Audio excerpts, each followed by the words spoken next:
Welcome to the Roaming Yeti podcast, where we share stories and tips to inspire you to roam your neighborhood and the world.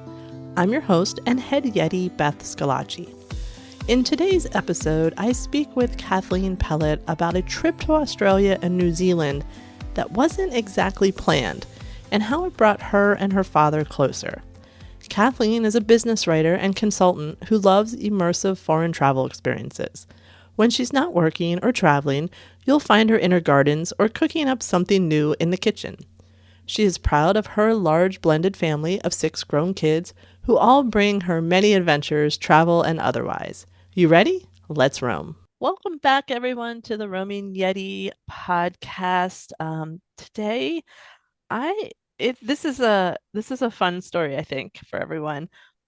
Today I'm interviewing Kathy, and we're talking about a cruise she took to Australia and New Zealand, but it's not your typical trip planning. So, Kathy, first of all, thank you so much for joining me to share this story with us.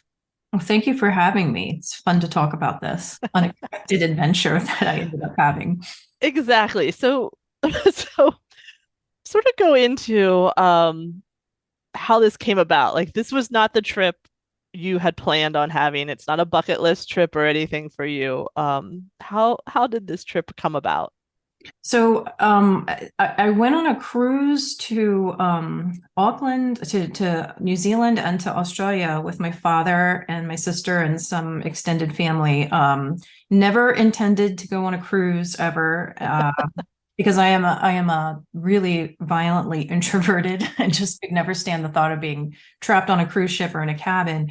And didn't really expect to go to Australia because the thought of being on a plane for over 20 hours was never appealing to me. But I find the older I get, the more uncomfortable it is to sit on long flights. So it just seemed like that was something that was kind of out of reach. But so how this ended up happening is my dad was retiring and selling his business finally at the age of 79. And he'd never been outside of the US, never wanted to travel outside of the US. And all of a sudden, as he was facing down retirement, decided that he might want to go to Australia someday.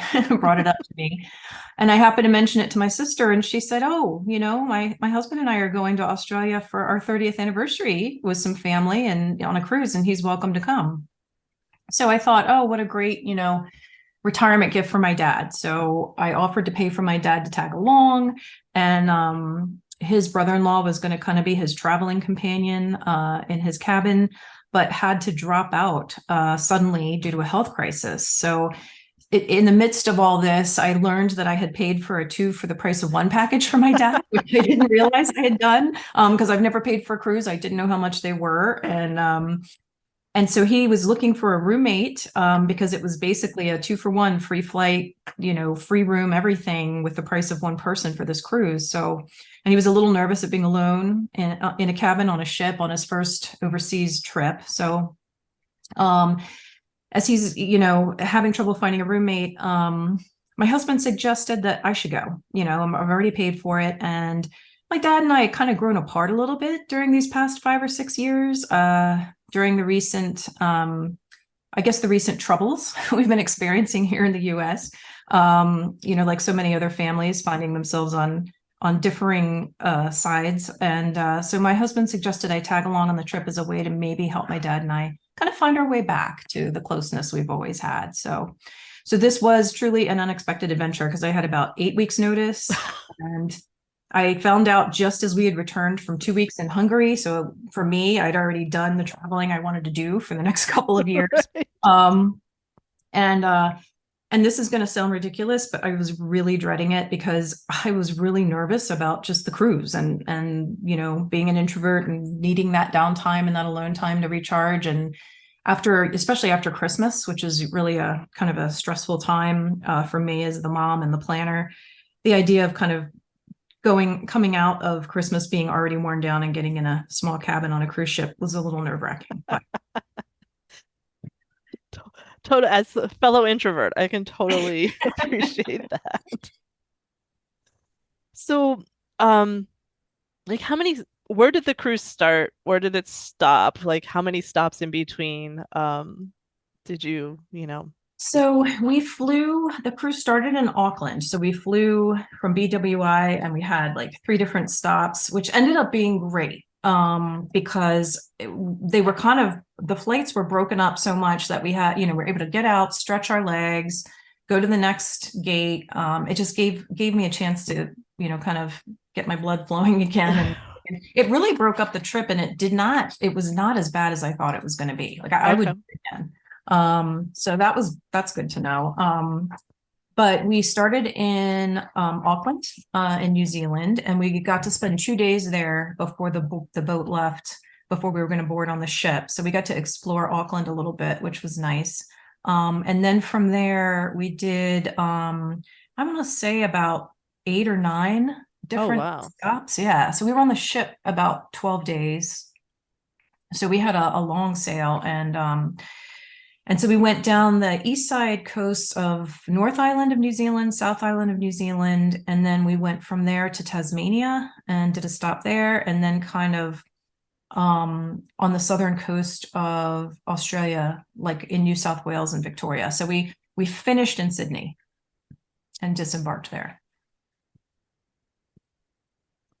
That's that's a lot of moving around. I guess that's the I've never been on a cruise either. We're not really cruising people, so I guess that's the good part is when you're hitting so many stops, at least you have sort of a home base.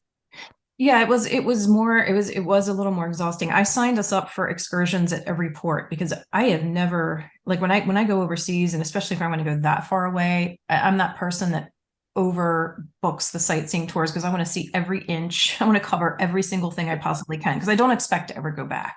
Right. So I definitely signed us up for an excursion at every port, and it was exhausting because you get up, at 6 in the morning, and they want you out the door by 8 because they're going to leave. Sometimes we left port again at 3, so they don't really leave you as much time as you would think. But there were a few days at sea between New Zealand and Tasmania where we were on open ocean, and so that was nice because we were able to relax and just enjoy the ship. That's nice. What were some of the activities you did? Like what were some of your favorites?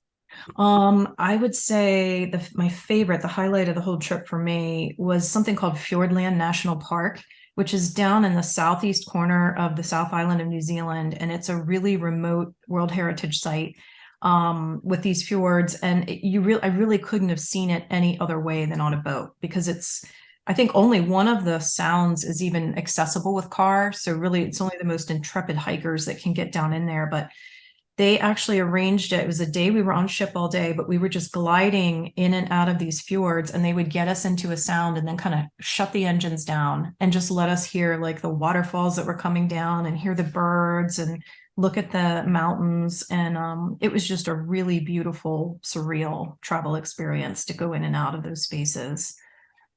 And the mountains there are beautiful. They're like Swiss Alps. So they have snow on the peaks, even though it was midsummer, and Oh, it was wow. really beautiful. Yeah, I mean, I've so it's one of the places that I'm always like I would love to go, but I don't really know a lot about. So like hearing this information so cool and interesting. I loved Auckland. It's a really neat city. It has kind of, most cities you go in, like you think about Paris, and the architecture is very consistent and similar. In Auckland, there were just a jumble of different kinds of skyscrapers and architecture, and somehow it all just works, Hmm. And then it's kind of wrapped around these beautiful bays, and it's really walkable. And it was summer, and the whole city, like I've never been in an urban space where all you smell is flowers, like the smell of Oh, jasmine and magnolia and like honeysuckle and mimosa. So you're in a city where normally, like if you think about when you're in New York and you're getting whiffs of exhaust and sewer, right. in Auckland, every time I breathed in, it was just flowers, like really, really intense Oh. flowers. So that was really neat. I'd say my other big highlight was Tasmania. Hmm.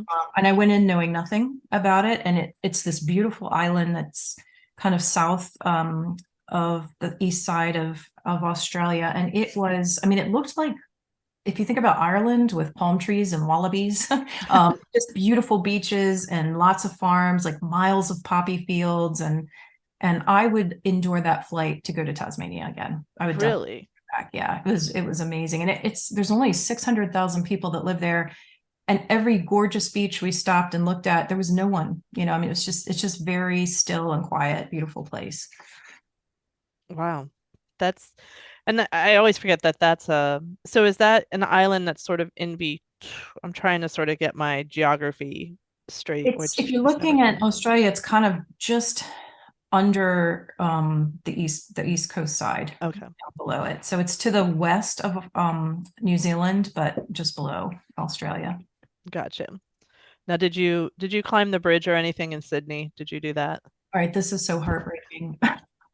We sailed into Sydney on the last day. I think I woke up because the lights of the city were coming in my window, and I stood at the window and watched us sail in. We had to get on a bus and go right to the airport. So I didn't get to go to Oh, Bondi Beach or see the bridge or go to the Opera House. That one was a heartbreaker. And I had, we had like a 4 hour layover at the airport, and I looked into hiring a driver to maybe take us, not through the cruise line to see a couple things, but my poor dad was so tired. I mean, he just looked at me with this look that said, please no, please just let me get to the airport. So I think he was just tuckered out. So I was in Sydney and just long enough to get off the ship and go to the airport. So oh, that was hard. oh, that's Waving at Nemo from the plane. next time, Nemo. See, Yeah, I don't know. I feel like maybe there is a return trip in this for you. I hope so. I mean, it would be great to go back and kind of see it on land. Exactly.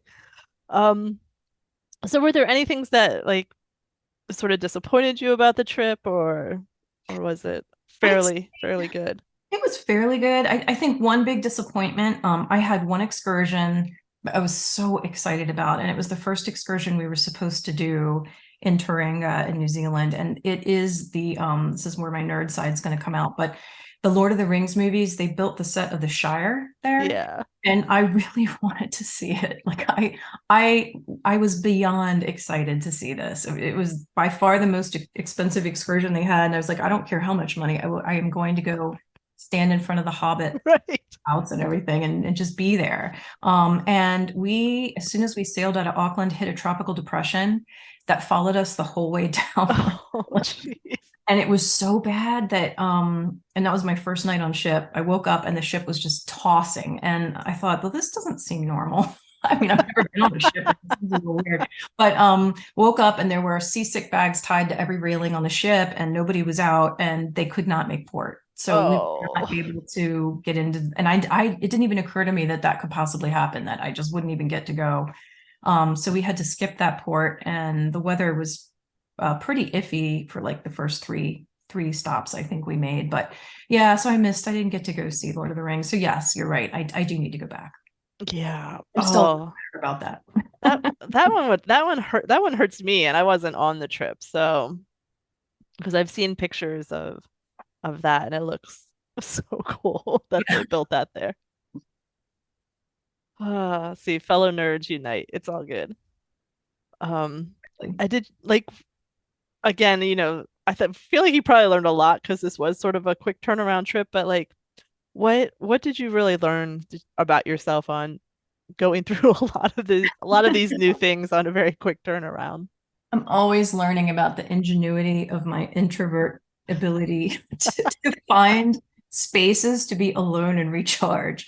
So I was able to find a video. The ship that we went out on was the Norwegian Spirit. And again, I know nothing about ships, so this is my only context, but it is a smaller one. I think it had maybe 8 or 9 decks. It wasn't very big, and maybe 1,000 passengers. And there it had just been completely retrofitted, and so it hasn't even been sailing for a year since the retrofit. So I was able to find a video that a traveling blogger, I guess, was hired as an influencer to kind of give a tour of the ship on its first maiden voyage. And she did a great job finding little spaces. And so I watched that video and was able to find things that weren't even on like the little map of the ship that they gave us, that I could kind of hide in and just, quietly be alone and read, or, catch up on emails and stuff like that. So that was great. I learned that I really love traveling on boats, which I didn't expect. I really liked, I didn't get seasick when we were, in the middle of all the storms, and the rocking of the boat at night was just so relaxing. So I slept like a baby on that ship, literally. And I liked the routine of kind of coming back from excursions at the end of the day. And I'd just sit on a back deck and have a cocktail, and just the boat would pull away from port and we'd travel down the coast. And, the coastlines we were traveling down were so beautiful. So it was just really nice. It was a really different way of seeing a country, from the coastline and pulling into the ports each day and kind of exploring from the home base of the ship. So I really appreciated that. I think the other thing I learned, and I wasn't expecting to learn. So I was probably the youngest person generally by 25 years on that ship. There were a lot of retirees and older people on the ship. And what I learned is that a loss of mobility, it doesn't really have to mean the end of your travel life, because there were a lot of people there that had walkers and were in wheelchairs, and the tour buses were able to accommodate them. And there were always, the cruise ship would kind of list excursions by what the mobility level needed to be. So when you were choosing, you could find things. And so I realized that, even someday if I'm using a walker, or I'm not able to walk as much or as long, it's not going to be the end of my days of travel. Right. So that was good to know, because these people were really intrepid. And it was cute because we'd be going on the tour bus between different parts of the excursion, and they'd take a quick nap.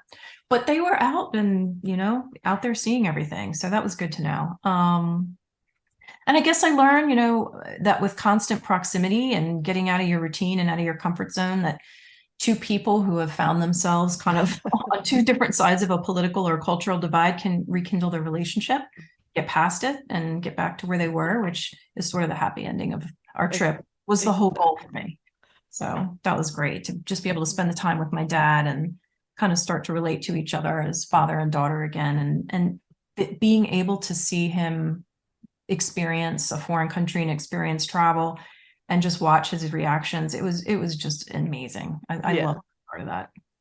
Well, I think that's a lot when you get out of your routines and you're seeing a new culture, and you start realizing that we have so much more in common with people in other countries than we have difference. And I think when people see that, they sort of mellow some thoughts. I know I always do when I go and I'm like, oh, but people told us this. It's like, never listen, just go meet the people. And I think that helped. I think it helped getting him away from the television and getting him.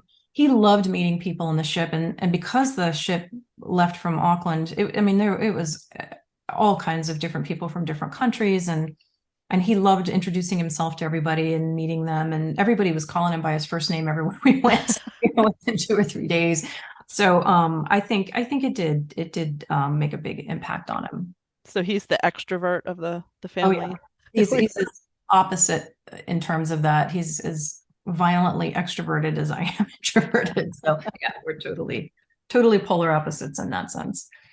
When you said you traveled down along the coast, were you always close enough that you could see the coastline? No, not always. Okay. I think especially during the first 3 stops, the waters were so rough, they had us kind of far away from the coast, I think, getting to the outer edge of the storm.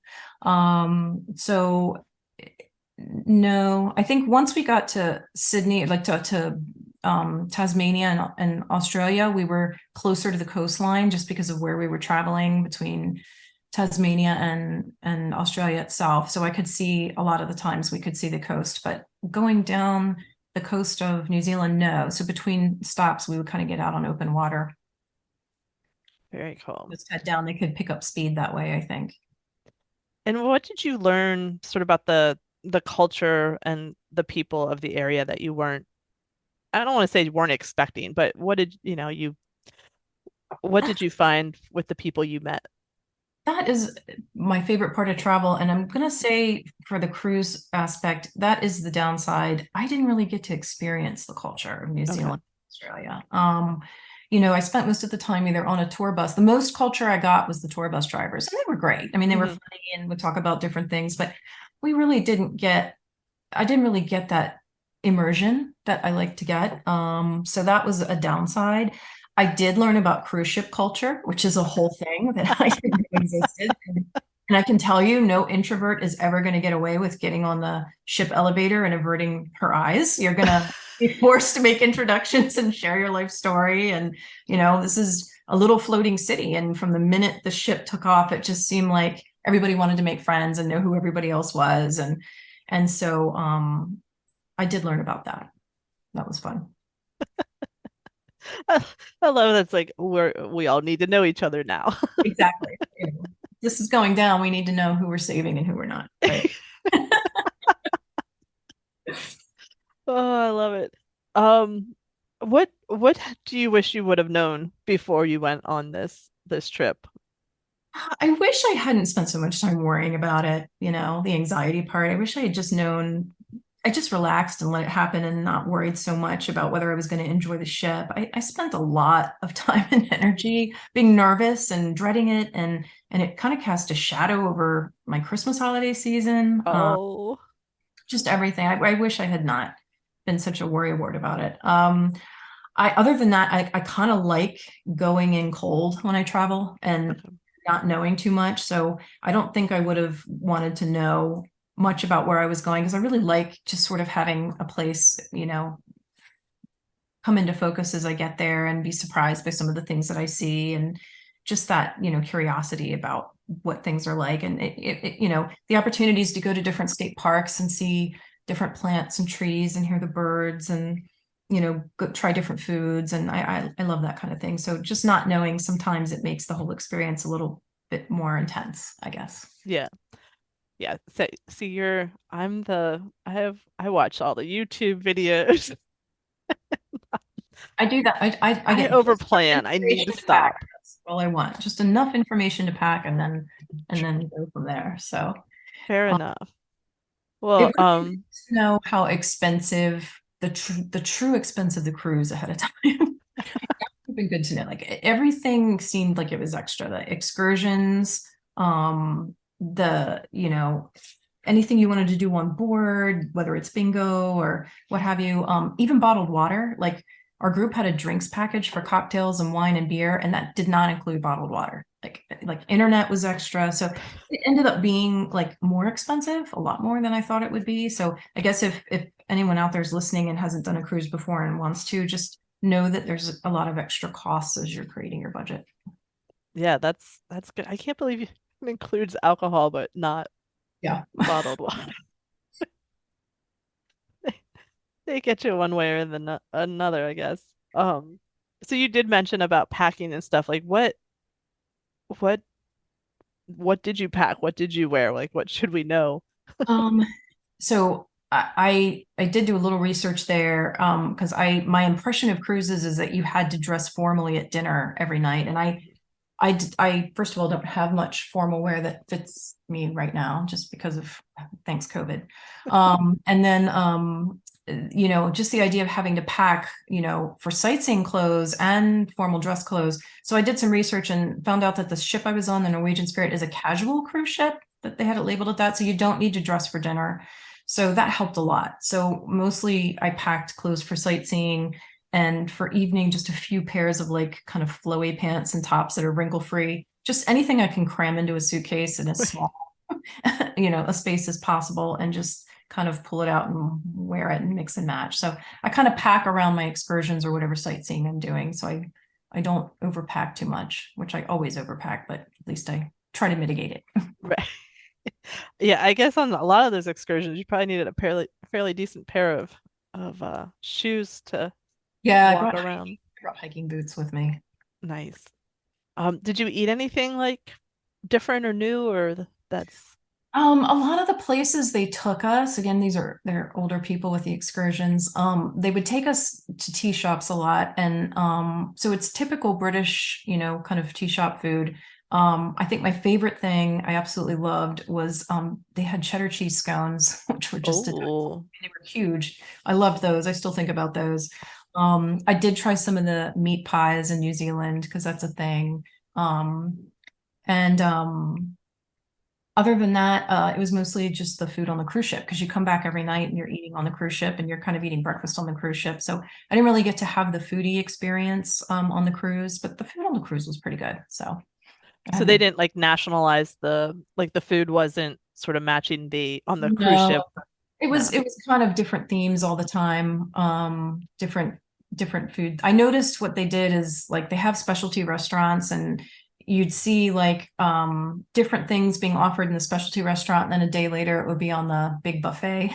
As remixed and remade. But one of the chefs must have been from India because the Indian food on the buffet was insane. It was just delicious. So I always had Mm, something really good to eat.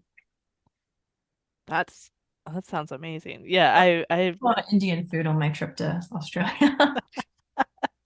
we that's sort of a game our family plays. Um, is when we were in Rome, we went to it was an Irish pub, but I actually had stir fry, which was some of the best stir fry I'd ever had, but it was in an Irish pub in Rome.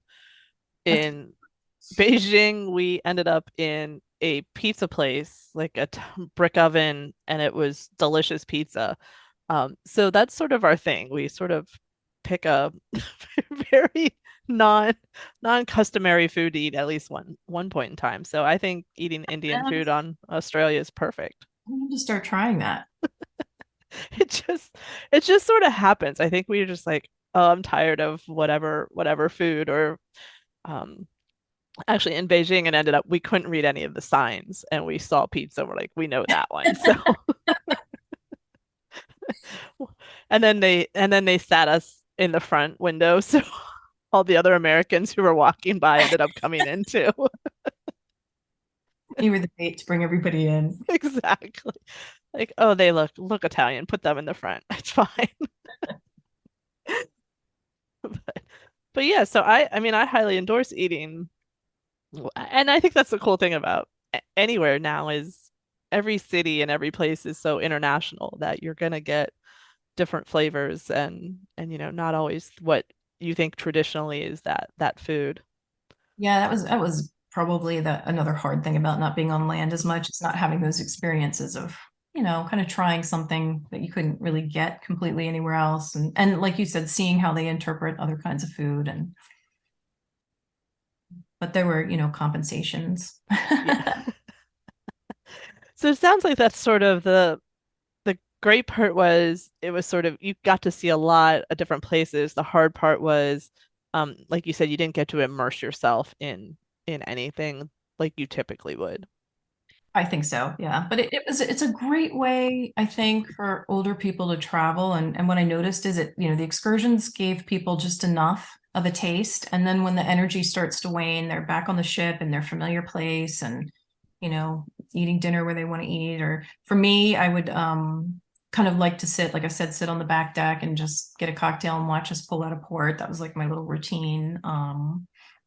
So it's a good, I think, option for somebody who doesn't have the stamina to maybe be on the ground 12 hours or 10 hours a day sightseeing, Hmm. but wants to still be able to travel and get a little taste of different places. And then the cruise lines, I think, typically offer you a couple days on either end if you want to spend some time.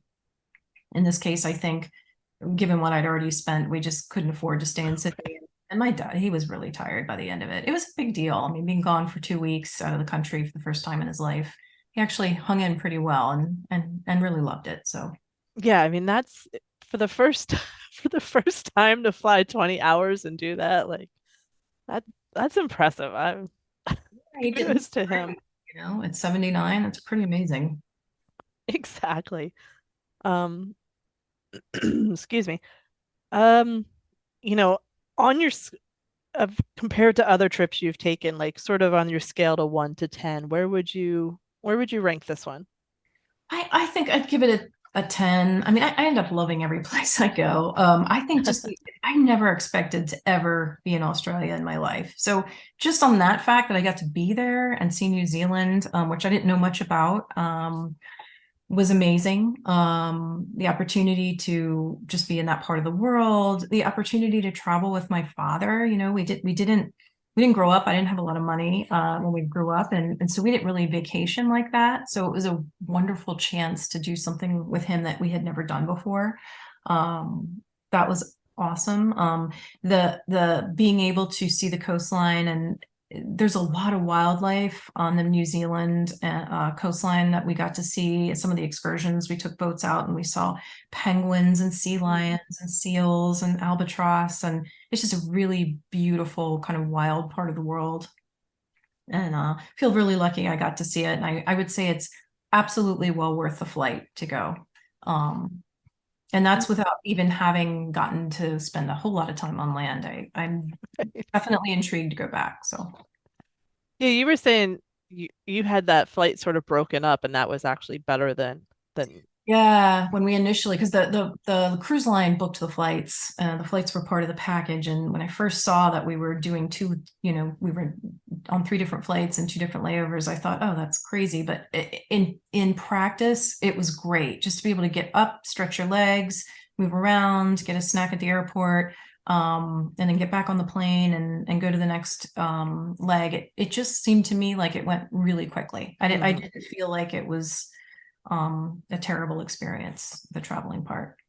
Yeah, because that's definitely I've done 15 hours, but 20, I don't know, that extra five seems Yeah, I think our longest leg was 10 or okay. 11. So it wasn't terrible just because again, I think we went from BWI to Denver to San Francisco and then to Auckland. So it Okay. wasn't long. Yeah, that makes sense. Well, this information is there anything else that I didn't ask that I should have, or like there's other other Um, information I'm missing? I guess, some of the things I was curious about before I cruised was where does all my stuff fit in the cabin? Okay. Well, like the cabin, sharing it with my dad, I was nervous about that too. It wasn't as small as I expected it to be.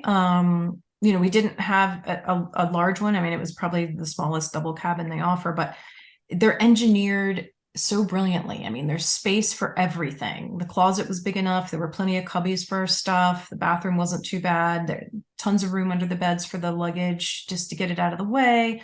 There was even room for a little table and chairs and a, kind of a dressing table with a mirror. So it was a lot more comfortable than I expected. The beds were really comfortable and you're not in the room really other than Mm, just and shower in the morning. So but it was not an uncomfortable place to be. excellent. That's I'm so glad it was such a good experience because it could have been a very different story. Could have it could have, but it ended up being a really great experience. So I'm really glad I did it. And this particular little ship that I call it little, it's really not little, but there were a couple times we were in port next to like a Carnival cruise line and I felt like we were dwarfed. um, but it also goes to Alaska and does the Alaskan cruise. So I would definitely take this ship and do the Alaskan cruise because after having seen the coastline of New Zealand and Australia, I think that would be a beautiful way to kind of get into Alaska also. So Yeah. that It might be just on my bucket list now. it seems like a manageable size too for dealing with people. It was manageable Yeah. and it never seemed crowded in any given place. And it was nicely designed. They had what's unusual, I guess, they had their seventh story deck was a beautiful big wooden deck, kind of like the one you'd think of for Titanic, where they're out in the chairs, but it went all the way around the ship unbroken. So on days when I just needed to stretch my legs or walk, I could do that. I could go all the way around the whole way. And they had marked like what a mile was, how many times you needed to go around. And the ship had a huge gym in it that was beautiful. But I liked being outside and Right. being in the sea air and stuff. So that was a really nice aspect of it too. It was not uncomfortable. It was not a bad experience, and even an introvert can do it. You heard it here. That's the endorsement. Same. Well, this information was so great. I really appreciate it. I do have a few pop quiz questions that I ask everyone that I don't put on the, the sheet that I send, but they're painless, I swear. Okay. Um, what's your favorite road trip snack? Um, so in a car or flying, or does it matter? Either one. They're different. In the car, I'd say it's like fruit and things like crunchy things like pretzels and chocolate chip cookies. If I'm flying, I have a little bit of a fear of flying. So I tend to pick up bougie snacks because I'm like, if I'm going down, I want the last thing to be really good. So like really, like I'll go get a box of chocolates from the Perfect Truffle, and that's what I'm gonna sit and snack on. Um, Okay, I think I'm adopting that. That's the most I love that so much. I'm going down. I'm gonna I'm gonna have something good. I'm gonna have the taste of chocolate in my mouth. It's the last thing I'm gonna experience. Shuffle off this mortal coil.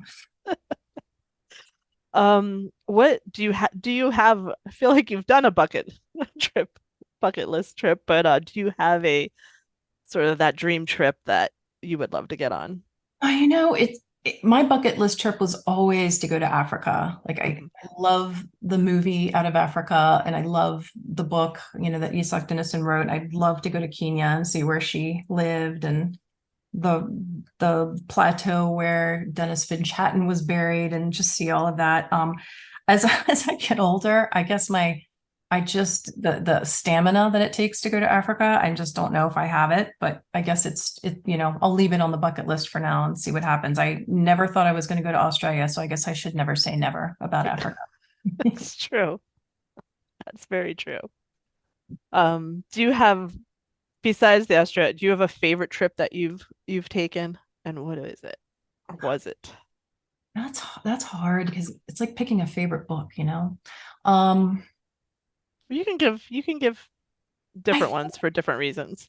if I think about the ones that really stand out, I guess it's the ones that are really deeply culturally immersive. So I've had the opportunity a couple of times to travel to a foreign country with people who grew up there Mm. and to be able to meet their family, to really kind of get the insider's tour and eat at, local restaurants and things like that. Those are the trips that I really love because you're really experiencing the food and places that are off the beaten path of tourists. So I was able to go to Turkey. My best friend grew up in Istanbul. So that was wonderful because we stayed with her family and, we just spent 12 days and she showed me every place she'd gone growing up and introduced me to every food. And her sisters are amazing cooks. So, I really ate my way through Istanbul, definitely. And it's a beautiful city. I probably one of the most beautiful cities I've ever been to. And I even more than Rome and Paris, it's just absolutely a stunning place. And the food was kind of a mix of Persian and Greek. So it was Mm. just incredible. So that was great. And then traveled to Hungary with a family member. My husband and I are both of Hungarian descent, so we got to go to Hungary with his family and experience that. And again, just very similar to be able to go to places where they're off the beaten path and experience food and like culturally in Hungary they have a lot of hot springs, so they do these hot baths that have been around since Roman times, and just to do things that I've never done. Hmm. That was an experience I'd never had. So I think that I really enjoy because you just get to feel for a couple weeks like you actually live there, and really understand the people a little bit more deeply Yeah. than Yeah, those sound both sound amazing. Um, Travel playlist. So this can be road trip travel, flying travel. What are you listening to? And it doesn't have to be music. I do listen to books a lot. Like Mhm. I love my Audible account, so I love listening to books and podcasts. And I guess when we're in the car, it really depends on what mood we're in, but it can be show tunes or singing, or it can be a lot of times revert back to sort of the music you listened to in your 20s when you're in college, or if we're somewhere that's really beautiful, like if you're driving through the mountains of West Virginia or something, can be like classical music, just something that fits the landscape, or it just really depends on what mood we're in. Totally, totally makes sense. Ours usually depends on who's in the vehicle Or who's driving. or who's driving. It's choose. Exactly. They get to pick usually. Um, but this was such great information. I'm so glad the trip worked out really, really well. And like I said, it was a good story to share, not a cautionary tale. So that's Not at all. It could have been. It was not. So thank you for having me on. This was a lot of fun. It was a lot of fun to share. Great. And maybe I've convinced somebody out there to try cruising, which is something I had sworn I would never do, but ended up loving. So I think that's rule number one is we should probably not, when it comes to traveling, not swear we're not going to do something because it's probably going to happen. All right. Well, thank you for your time. Thanks, Beth. Take care. Thanks again to Kathleen for being open and honest in sharing her experience. And thank you for listening. I hope these episodes inspire you to get out and roam, even in your own neighborhood. Please subscribe so you don't miss future episodes. And if you like what we're doing here, please leave a review and a rating. Also, to help support us, please head to yeti2shop.com to pick up some roaming Yeti merch. Talk to you soon and keep roaming.